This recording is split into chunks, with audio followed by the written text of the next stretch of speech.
Hi, and welcome to Enchantment of Eternity's review of The Expanse, Season 1, Episodes 7 and 8. Because I was too busy last week to review Episode 7, I decided to combine my review for both episodes in one video. So this video is for my review of Episode 7, Windmills, and Episode 8, Salvage. So I have to give a spoiler warning for both episodes. If you have not seen these episodes yet, you may not want to watch this video, otherwise things will be spoiled for you.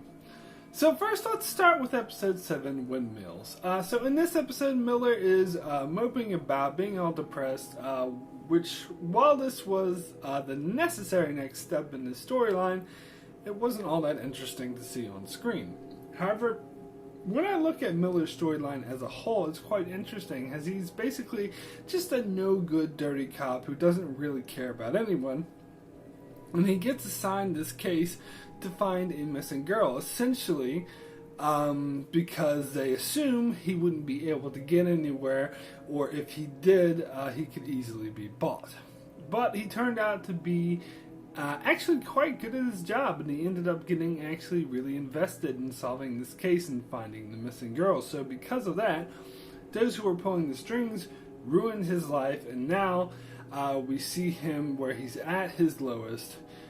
Dawes tries to buy him and turn him on his side by offering to give him his life back, but instead Miller decides to give up what little he has left in order to follow the investigation even further, and plans to travel to Arrow Station. In the same place Holden and his team are heading. So this should make for some interesting storytelling. However, his storyline in this episode amounts simply to set up for what is to come next. And in Avasala's storyline, we see her traveling to Holden's mother's house to see if she can get an understanding of who he is as a person. You know, I've seen things like this before in many other shows and movies, and I don't quite buy it. It comes off as rather boring, and I really didn't care for these scenes. But it was interesting where they took it at the end, where Avasala decided that Holden isn't actually that terrorist type. However, she learns from her boss that he was seen in the stolen Mars warship, and it appears he's working for Fred Johnson, so they assume he's an OPA terrorist and send a Black Ops team to take care of him. So this is quite an interesting setup, as well as we might get a situation where Avasala is on Holden's side and is his best chance for survival, where the rest of the UN forces assume he's a terrorist. So yeah, this should be interesting, but the storyline in this episode was rather boring. And finally, I'll get to the storyline with the Canterbury survivors on the Rosanetta, which was mainly the bulk of this episode. This storyline was okay, but was mostly just filler, as it was centered around a Martian patrol ship zeroing on the Rosanetta and threatening to board it for an inspection, in which case they'd be discovered. So this storyline was kind of suspenseful, so I'd say it was probably the most entertaining part of the episode. It was quite interesting that they had to find a secret code book so they could pass themselves off as Black Ops, but as I said, it's ultimately just filler. The main thing introduced here is the character of the corporate spy working for the UN who was stowing away on their ship. His presence will also complicate the story in an interesting way. However, the interpersonal relationship on the ship is just starting to worry me, as I'm getting really concerned they're going to turn this into a love triangle between Holden, Naomi, and Amos, and that would be really cheesy.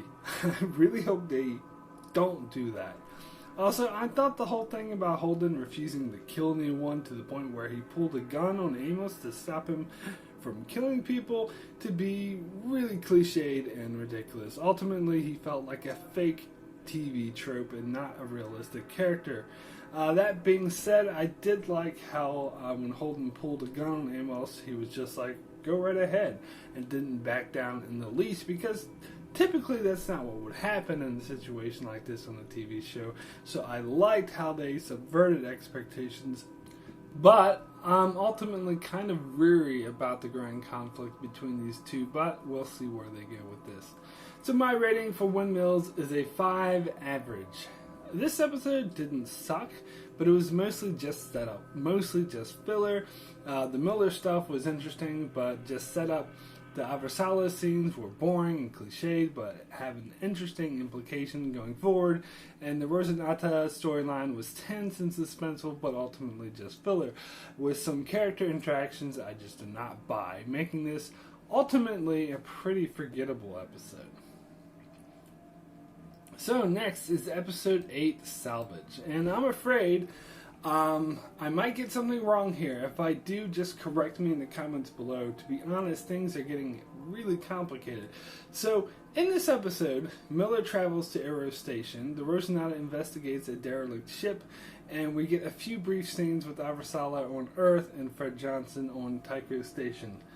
So after I watched this episode, I went back and watched some relevant clips from some of the previous episodes, and here's what I gathered.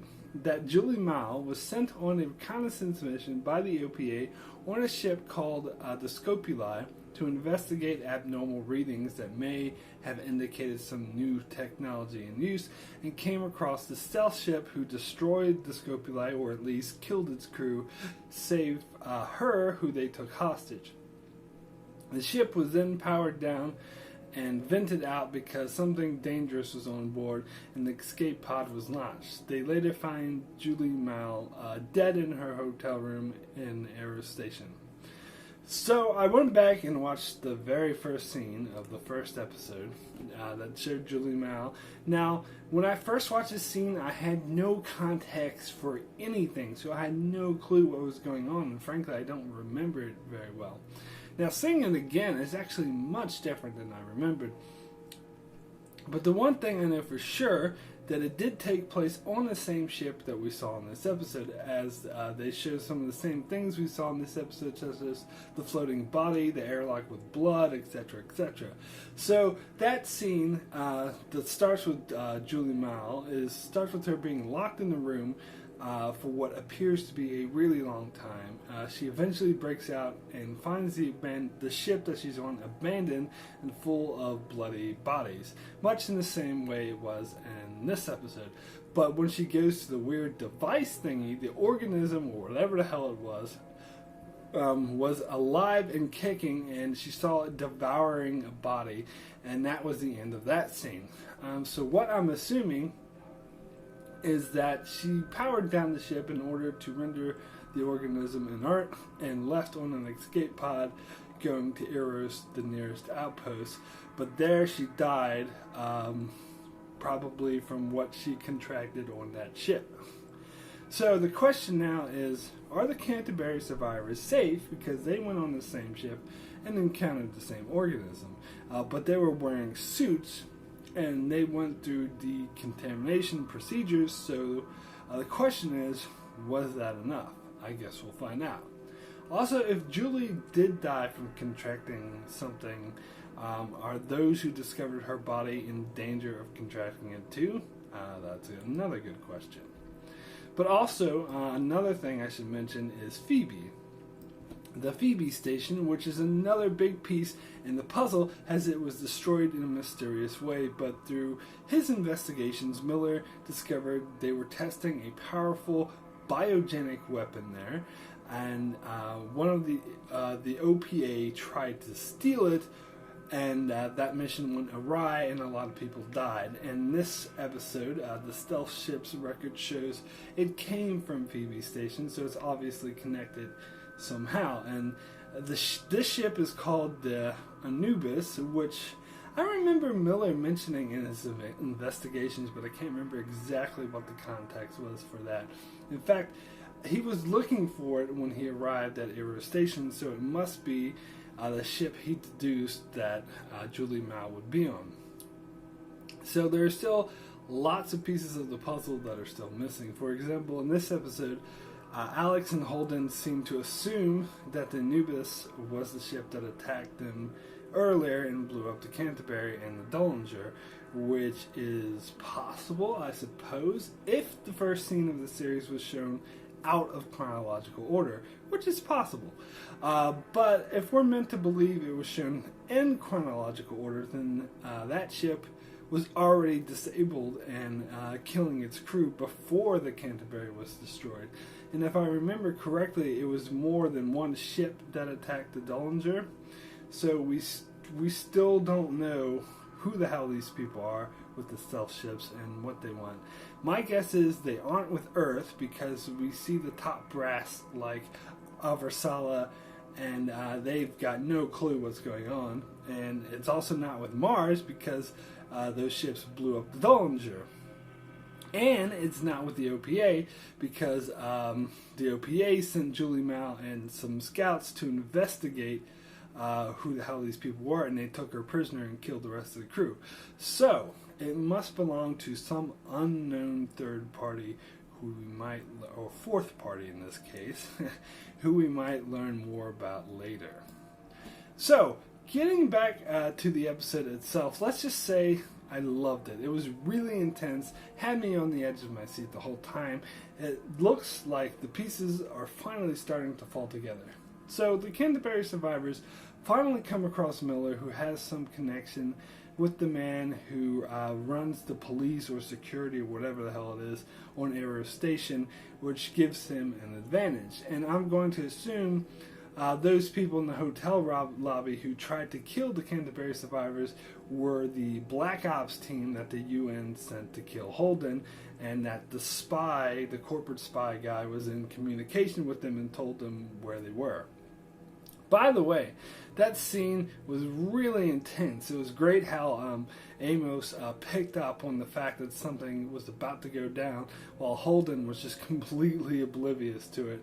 And yeah, this whole episode was great.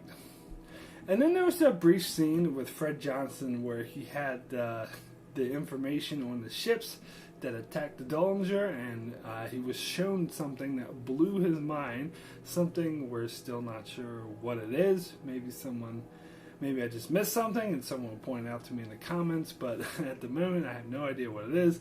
So this looks to be building to something exciting.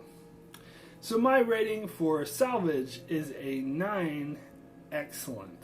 I damn near gave this episode a 10, but it's not quite there, but damn close. This episode was amazingly intense and started to unravel some of the mystery, plus bringing the characters together, such as Holden and Miller.